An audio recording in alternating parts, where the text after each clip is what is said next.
ಮಾಡಬೇಕಂತೆ. ಅಹಿಂಸಾ ಅಂದರೆ ಕೋಲ್ ತೊಗೊಂಡು ಹೊಡಿಬಾರ್ದು ಅಂತ ತಾತ್ಪರ್ಯ ಅಲ್ಲ. ಕಾಯಿಕವಾಗಿಯೂ ದಂಡನೆ ಇರಬಾರ್ದು, ಮಾನಸಿಕವಾಗಿಯೂ ಇರಬಾರ್ದು, ವಾಚನಿಕವಾಗಿಯೂ ಇರಬಾರ್ದು. ಇದು ಅಹಿಂಸಾ. ಕ್ಷಾಂತಿ ಅಂದರೆ ಸಹನಾ ಶಕ್ತಿ, ಸಹಿಸ್ಕೊಳ್ಬೇಕಂತೆ. ಎಂಥ ಕಷ್ಟ ಬಂದರೂ ಕೂಡ ಸಹನೆ ಮಾಡೋದನ್ನು ಕಲ್ತ್ರೆ ಮಾತ್ರ ದೇವರ ಪರಮಾನುಗ್ರಹಕ್ಕೆ ಪಾತ್ರನಾಗ್ತಾನೆ. ವಿದುರ ಕಷ್ಟ ಅಂಥೇಳಿ ರಾಂಗ್ ರೂಟ್ ಹಿಡಿದಿದ್ರೆ, ದುರ್ಯೋಧನನ ಮನೆ ಸಂಬಳ ತೊಗೊಂಡ್ಬಿಟ್ಟಿದ್ರೆ, ವಿದುರ ದುರ್ಯೋಧನನ ಮನೆಯಲ್ಲಿ ದೊಡ್ಡ ಮಂತ್ರಿ. ಆಗಿನ ಕಾಲದಲ್ಲಿ ಯಾವುದೇ ದೇಶದಲ್ಲಿ ಏನೇ ಪ್ರಾಬ್ಲಮ್ ಬಂದರೂ ಆ ಪ್ರಾಬ್ಲಮ್ಗೆ ಪರಿಹಾರಕ್ಕೋಸ್ಕರವಾಗಿ ವಿದುರನನ್ನು ಕರೆಸ್ಕೊಂಡು ಕೇಳ್ತಿದ್ರು. ಅಷ್ಟು ದೊಡ್ಡ ರಾಜಕೀಯ ಮುತ್ಸದ್ದಿ ವಿದುರ. ಆದರೆ ದುರ್ಯೋಧನನ ಮನೆಯಲ್ಲಿ ₹1 ತಗೊಳ್ಳಿಲ್ಲ. ಯಾವ ಕಾರಣಕ್ಕೂ ₹1 ಇಲ್ಲ. ಯಾಕೆ ತಗೊಳ್ಳಿಲ್ಲ ಅಂದರೆ, ಎಲ್ಲಿಯಾದರೂ ಅಯೋಗ್ಯರ ಸಂಪತ್ತು ಮನೆ ಸೇರಿದರೆ ಮಾಧವ ಮನೆಗೆ ಬರೋಲ್ಲ. ಕೃಷ್ಣ ಹುಡುಕೊಂಡು ಹೋದ. ಯಾಕೆ? ಇವನೊಬ್ಬ ಮಾತ್ರ ಪ್ಯೂರ್ ಇದ್ದಾನೆ, ಕ್ಲೀನ್ ಇದ್ದಾನೆ. ಇವನ ಮೈಂಡ್ ಎರಡು ಕ್ಲೀನ್ ಇದೆ. ನಮ್ಮದು ಮೈಂಡು ಕ್ಲೀನ್ ಇಲ್ಲ, ಹ್ಯಾಂಡು ಕ್ಲೀನ್ ಇಲ್ಲ. ಎಲ್ಲ ಟೇಬಲ್ ಕೆಳಗೆ ದುಡ್ದದ್ದೇ ವಿನ ಟೇಬಲ್ ಮೇಲೆ ದುಡ್ದದ್ದು ಇಲ್ಲೇ ಇಲ್ಲ. ಅದಕ್ಕೆ ದೇವರು ನಮ್ಮನೆಗೆಲ್ಲ ಬರೋದು ಸ್ವಲ್ಪ ಲೇಟು. ಆರ್ಜವ ಅಂದರೆ ನೇರವಾದ ಮಾರ್ಗ ಇರಬೇಕಂದ್ರೆ ಟ್ರಾನ್ಸ್ಪೆರೆನ್ಸಿ ಅಂತಾರೆ ನೋಡಿ. ಒಳಗೊಂದು ಹೊರಗೊಂದು ಇರಬಾರ್ದ್ರಿ.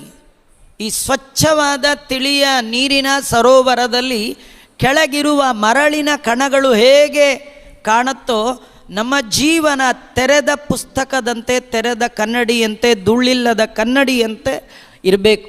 ಯಾರಾದರೂ ನಮ್ಮ ಜೀವನವನ್ನು ನೋಡುವಾಗಲೇ ಓದಬೇಕು. ಹಂಗಂದ್ರೆ ಏನರ್ಥ? ಕೆಲವ್ರದ್ದು ಮುಖ ಒಂಥರ ಇರುತ್ತೆ, ಮನಸ್ಸೊಂದಿರುತ್ತೆ, ಮೈಂಡ್ ಒಂದು ಕ್ಯಾಲ್ಕುಲೇಟ್ ಮಾಡ್ತಿರ್ತಾರೆ. ಕಾರ್ಯಸ್ಯೇಕಂ ವಚಸ್ಯೇಕಂ ಮನಸ್ಸೇಕಂ ದುರಾತ್ಮನಃ. ಅಯೋಗ್ಯರು ಮುಖದಲ್ಲಿ ಭಾರಿ, ಮಾತಲ್ಲಿ ಭಾರಿ, ಒಳಗೆ ಮಾತ್ರ ಕೆಟ್ಟ ಕ್ಯಾಲ್ಕುಲೇಷನ್. ಇದಿರಬಾರ್ದು.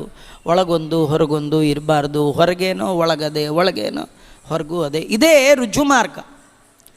ಮನಸ್ಸು ಮಾತು ಎಲ್ಲ ಒಂದಾಗಿರಬೇಕು.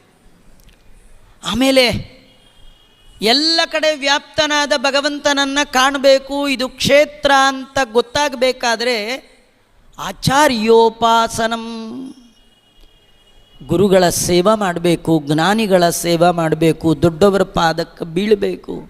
ಗುರುವಿನ ಗುಲಾಮನಾಗುವ ತನಕ ದೊರೆಯದಣ್ಣ ಮುಕುತಿ. ದೊಡ್ಡವ್ರ ಕಾಲಿಗೆ ಬೀಳಬೇಕ್ರಿ. ಆಚಾರ್ಯ ಹುಡುಕ್ತಾ ಇದ್ದೀನಿ, ಯಾರೂ ದೊಡ್ಡವರೇ ಸಿಗ್ತಿಲ್ಲ, ಎಲ್ಲ ನನಗಿಂತೂ ಶಾರ್ಟೇ ಇದ್ದಾರೆ. ಹಾಗರ್ಥ ಅಲ್ಲ ರೀ. ನಿಮ್ಮ ತಂದೆ ತಾಯಿನೇ ನಿಮಗೆ ದೊಡ್ಡವರು. ಯಾರು ಹಿರಿಯರು ಕಾಣ್ತಾರೆ, ಜ್ಞಾನಿಗಳು ಕಾಣ್ತಾರೆ, ಅವ್ರನ್ನ ಪ್ರಶ್ನೆ ಮಾಡಿ ದೊಡ್ಡವರ ಚಿಕ್ಕವರ ನೋಡೋಕ್ಕೆ ಹೋಗಬೇಡಿ. ಒಳಗಂತೂ ದೇವರಿದ್ದಾನೆ, ಮಾಡಿಬಿಡಿ ಒಂದು ನಮಸ್ಕಾರ, ನಿಮ್ಗಂಟೇನು ಹೋಯ್ತು. ತೃತೀಯ ಸ್ಕಂದ ಭಾಗವತದಲ್ಲಿ ಕಪಿಲ ನಾಮಕ ಪರಮಾತ್ಮ ತನ್ನ ತಾಯಿಗೆ ಹೇಳುವ ಮಾತುಗಳಲ್ಲಿ, ಅಮ್ಮ ನನ್ನ ಅನುಗ್ರಹ ಆಗಬೇಕಂದ್ರೆ ನೋಡು, ಆತ್ಮವಿತ್ ಚರಣಾರ್ಚನಂ, ಭಗವಂತ ಹೇಳಿಕೊಟ್ಟ ಉಪಾಯ ಅಮ್ಮನಿಗೆ. ಆತ್ಮವಿದರು, ಆತ್ಮ ಅಂದರೆ ಪರಮಾತ್ಮ, ವಿದರು ಅಂದರೆ ತಿಳಿದವರು. ದೇವರನ್ನು ತಿಳಿದವರ ಪಾದವನ್ನು ಗಟ್ಟಿಯಾಗಿ ಹಿಡಿಬೇಕು. ನೋಡಿ, ಮೊಸಳೆ ಆನೆ ಕಾಲು 1000 ವರ್ಷ ಹಿಡಿತಂತೆ. ಅಲ್ಲ, 1000 ವರ್ಷ ಹಿಡಿದ್ರೆ ತಿನ್ನಕ್ಕೆ ಹಿಡ್ದಿರುತ್ತೆ. ಅದು ತಿನ್ನಕ್ಕೆ ಹಿಡ್ದಿದ್ದಲ್ಲ ರೀ. ಆ ಮೊಸಳೆ ವೆಲ್ ಟ್ರೈನ್ಡ್. ಅದು ಮೊಸಳೆ ಯೋಚನೆ ಮಾಡ್ತು, ಇಷ್ಟೊಂದು ಆನೆಗಳು ನೀರೊಳಗಿದೆ, ಯಾವ ಆನೆ ಕಾಲು ಹಿಡಿದ್ರೆ ನಂಗೆ ದೇವರ ದರ್ಶನ ಆಗತ್ತೋ, ಈ ಜನ್ಮದಿಂದ ಉದ್ಧಾರ ಆಗತ್ತೋ ಅಂತ ಕಾಲುಗಳನ್ನು ಟೆಸ್ಟ್ ಮಾಡಿ ಮಾಡಿ ಮಾಡಿ ಅವ್ರನ್ನ ಬಿಟ್ಟು ಯಾರನ್ನ ಹಿಡಿತು? ನಾವೇ ಕಂಡವ್ರ ಕಾಲು ಹಿಡಿತೀವಿ, ಸಿಕ್ಕವ್ರಿಗೆಲ್ಲ ನಮಸ್ಕಾರ ನಮಸ್ಕಾರ ಅಂತೀವಿ. ನಮಸ್ಕಾರ ಮಾಡಬೇಕಾದವ್ರು ಎದುರಿಗೆ ಬಂದರೆ ಪಕ್ಕದ ಕಡೆಯಿಂದ ಹೊರಟೋಗ್ತೀವಿ.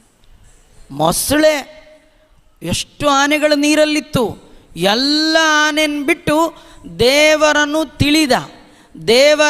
ತಿಳಿದು ಸ್ತೋತ್ರ ಮಾಡುವ ಆನೆಯ ಕಾಲನ್ನೇ ಗಟ್ಟಿ ಹಿಡಿತು. ಆತ್ಮವಿಚ್ಚರಣಾರ್ಚನಂ ಇದೆ ಆಚಾರ್ಯೋಪಾಸನಂ. ಆಚಾರ್ಯರ ಉಪಾಸನೆ, ಸೇವಾ, ದೊಡ್ಡವರ ಸೇವಾ ಮಾಡಬೇಕಂತೆ. ದೊಡ್ಡವರು ಯಾರು? ಅದು ಭಾಗವತದಲ್ಲೇ ಹೇಳಿದೆ. ದೊಡ್ಡವರು ಯಾರು? ದೊಡ್ಡವರು ಅಂದ್ರೆ ಎತ್ತರಕ್ಕೆ ದಪ್ಪಗೆ ದಪ್ಪ ತುಳಸಿ ಮಣಿ ಹಾಕ್ಕೊಂಡು ಅವ್ರು ಯಾರಲ್ಲ ರೀ.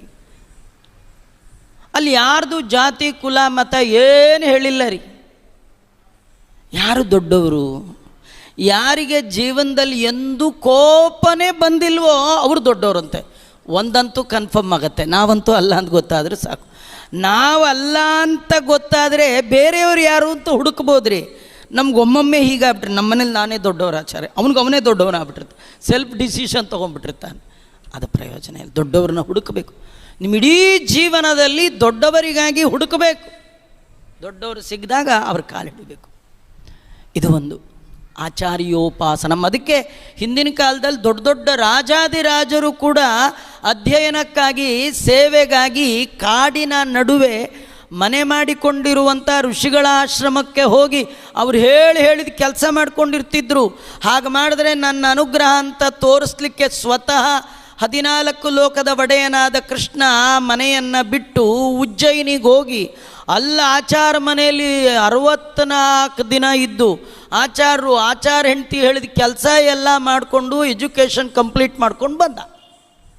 ಕೃಷ್ಣ ಹೇಳ್ತಾನೆ, ನಾನೇ ಹೀಗೆ ಆಚಾರ ಮನೆಗೆ ಹೋಗಿ ಸೇವೆ ಮಾಡಿದ್ಮೇಲೆ ನೀವು ಆಚಾರ್ಯರ ಸೇವೆ ಮಾಡದಿದ್ದರೆ, ಗುರುಗಳ ಸೇವೆ ಮಾಡದೇ ಇದ್ದರೆ, ಗುರುಗಳ ಗುಲಾಮನಾಗದೇ ಇದ್ದರೆ ನಿಮಗೆ ನನ್ನ ಅನುಗ್ರಹ, ಎಲ್ಲ ಕಡೆ ಇರುವ ನನ್ನ ಕಾಣುವ ಯೋಗ್ಯತೆ ನಿಮಗೆ ಬರೋಲ್ಲ. ಆಮೇಲೆ ಶೌಚಂ, ಇದು ಬಹಳ ಬೇಕ್ರಿ. ನಾವು ಪೂರ ಬಿಟ್ಟುಬಿಟ್ಟಿರೋದೇ ಇದೆ, ಶೌಚನೇ ಇಲ್ಲ. ಶೌಚ ಅಂದರೆ ಶುದ್ಧಿ.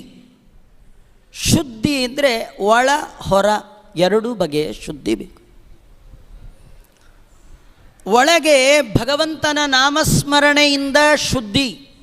ದೇಹದ ಒಳಗಣ ಶುದ್ಧಿ ಹೇಗೆ ಗೊತ್ತಾ? ಸದಾ ದೇವರ ಸ್ಮರಣೆ. ಅಲ್ಲ, ಮಾತಾಡುವಾಗ ಮಾತಾಡಿ, ಯಾವಾಗೂ ಮಾತಾಡಬೇಡಿ. ಮಾತಾಡುವಾಗ ಮಾತಾಡಿ, ಯಾವಾಗೂ ಮಾತಾಡಬೇಡಿ. ಮಾತಾಡಬೇಕು ಅಂತಲೇ ಮಾತಾಡಬೇಡಿ. ಕೆಲವರು ಮನೆಗೆ ಬಂದಾಗಲಿ ಏನು ಬಂದ್ರಲ್ಲ ಹಾಗೆ ಮಾತಾಡ್ಕೊಂಡು ಹೋಗೋಣ ಅಂತ ಬಂದೆ, ಅದು ಬೇಡ ಅಂತಾರೆ. ಮತ್ತೇನು ಮಾಡಬೇಕು? ಮಾತು ಕಡಿಮೆ ಆಡಿ ಮಾಧವನ ಸ್ಮರಣೆ ಹೆಚ್ಚು ಮಾಡಿ. ಇನ್ನೊಬ್ಬರಿಗೆ ನೀವು ಸ್ಮರಣೆ ಮಾಡ್ತಿದ್ದೀರಿ ಅಂತೇನು ಗೊತ್ತಾಗಬೇಕಾದ್ದಿಲ್ಲ, ಮನಸ್ಸಿನೊಳಗೆ ಮಾಡಿ ಸಾಕು. ಹರೇ ರಾಮ ರಾಮ ರಾಮ ಹರೇ ಹರೇ, ಹರೇ ಕೃಷ್ಣ ಕೃಷ್ಣ ಕೃಷ್ಣ ಹರೇ ಹರೇ, ಅಚ್ಯುತಾಯ ನಮಃ, ಅನಂತಾಯ ನಮಃ, ಗೋವಿಂದಾಯ ನಮಃ. ನಿಮ್ಮ ಮನಸ್ಸಿನಲ್ಲಿ ನೀವೇ ಹೇಳ್ತಾ ಇರಿ. ಅದು ನಿಮ್ಮ ಒಳ ಮೈಯನ್ನು ಶುದ್ಧಿ ಮಾಡುವ ವಿಧಾನ. ಇದು ಅಂತಃಶುಚಿ.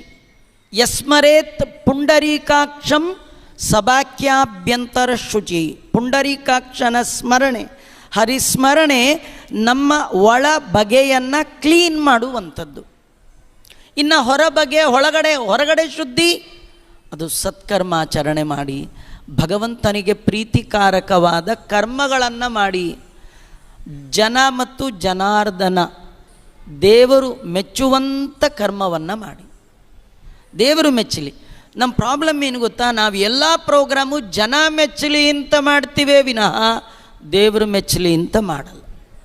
ನೀವು ಜನರನ್ನು ಮೆಚ್ಚಿಸ್ಲಿಕ್ಕೆ ಆಗೋದೇ ಇಲ್ಲ ರೀ. ಹರಿಯೇ ನಿನ್ನ ಮೆಚ್ಚಿಸಬಹುದು, ನರರ ಮೆಚ್ಚಿಸಬಹುದೇ?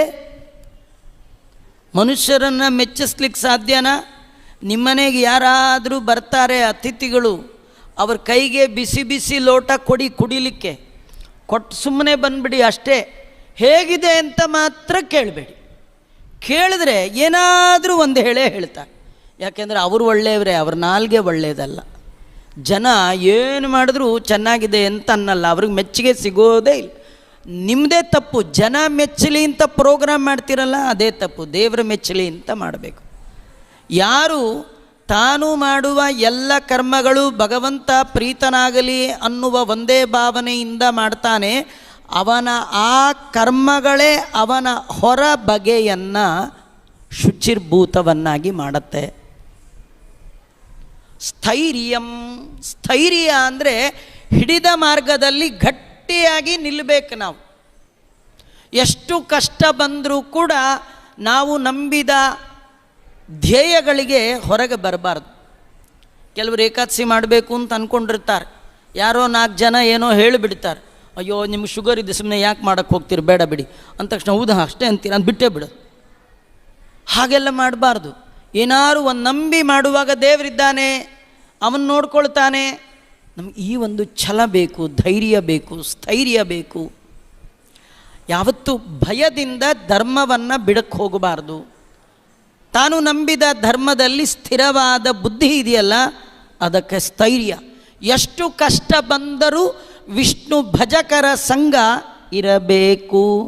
ಹರಿದಾಸರ ಸಂಘ ಪರಮಜ್ಞಾನಿಗಳ ದಯ ಸಂಪಾದಿಸಬೇಕು, ಇರಬೇಕು ಹರಿದಾಸರ ಸಂಘ. ಆತ್ಮವಿನಿಗ್ರಹ. ಆತ್ಮವಿನಿಗ್ರಹ ಅಂದರೆ ಮನೋನಿಗ್ರಹ. ಮನಸ್ಸು ಅದನ್ನು ಗೆಲ್ಲಬೇಕಂದ್ರೆ ಕತ್ತಿ ಹಿಡ್ಕೊಂಡು ಹೋಗಿ ಯುದ್ಧ ಗಿದ್ದ ಮಾಡಿ ಜೋರು ಮಾಡಿ ಹಾಗೆಲ್ಲ ಗೆಲ್ಲಲಿಕ್ಕೆ ಎದುರಿಗೆ ಸಿಕ್ಕರಲ್ವ ಮನಸ್ಸು. ಮನಸ್ಸನ್ನು ಗೆಲ್ಲೋದು ಅಂದರೆ ಶಿವನ ಅನುಗ್ರಹವನ್ನು ಸಂಪಾದನೆ ಮಾಡಬೇಕು. ಮನೋನಿಯಾಮಕರು ಯಾರು? ಮನೋನಿಯಾಮಕರು ಇಬ್ಬರ್ರಿ, ಒಂದೇ ಪೋರ್ಟ್ಫೋಲಿಯೋ. ಒಬ್ಬ ಅಯೋಗ್ಯ, ಒಬ್ಬ ಯೋಗ್ಯ. ಯೋಗ್ಯನಾದವ ಪರಮಶಿವ, ಅಯೋಗ್ಯನಾದವ ಕಾಲನೇಮಿ ಕಂಸ. ಮನಸ್ಸಿನಲ್ಲಿ ಇಬ್ಬರಿದ್ದಾರೆ. ನಿಮ್ಮ ಮನಸ್ಸು ಪುರಾಣದ ಕಡೆಗೆ, ದೇವರ ಕಡೆಗೆ, ಸಾಧನ ಕಡೆಗೆ ಹೋಗ್ತಾ ಇದೆ ಅಂದರೆ ತಿಳ್ಕೊಳ್ಳಿ, ರುದ್ರದೇವರು ಆನ್ಲೈನಲ್ಲಿ ಇದ್ದಾರೆ ಅಂತ ಅರ್ಥ. ನಿಮ್ಮದು ಟಿ ವಿ ಸೀರಿಯಲ್ ಕಡೆ ಹೋಗ್ತಾ ಇದೆ ಅಂದರೆ ತಿಳ್ಕೊಳ್ಳಿ, ಕಾಲನೇಮಿ ಆನ್ ಡ್ಯೂಟಿ ಅಂತ ತಿಳ್ಕೊಂಡ್ಬಿಡಿ. ಹಾಗಾದರೆ ನಿತ್ಯದಲ್ಲಿ ಶಿವನಿಗೆ ಪ್ರದಕ್ಷಿಣೆ ಮಾಡಿ, ಶಿವನೇ ನಾನು ನಿನ್ನ ಸೇವಕನಯ್ಯ, ಸ್ವಾಮಿ ನನ್ನನ್ನು ಉದ್ಧಾರ ಮಾಡು. ಮನಸ್ಸು ಕೊಡೋ ಹರಿಯಲ್ಲಿ ಶಂಭೋ, ತೈಲಧಾರೆಯಂತೆ ಮನಸ್ಸು ಕೊಡೋ ಹರಿಯಲ್ಲಿ ಶಂಭೋ. ಆ ರುದ್ರದೇವರ ಅನುಗ್ರಹ ಆದರೆ ಮನೋಜಯ, ಪ್ರಾಣಜಯ, ಪ್ರಾಣದೇವರ ಅನುಗ್ರಹ ಆಗಬೇಕು.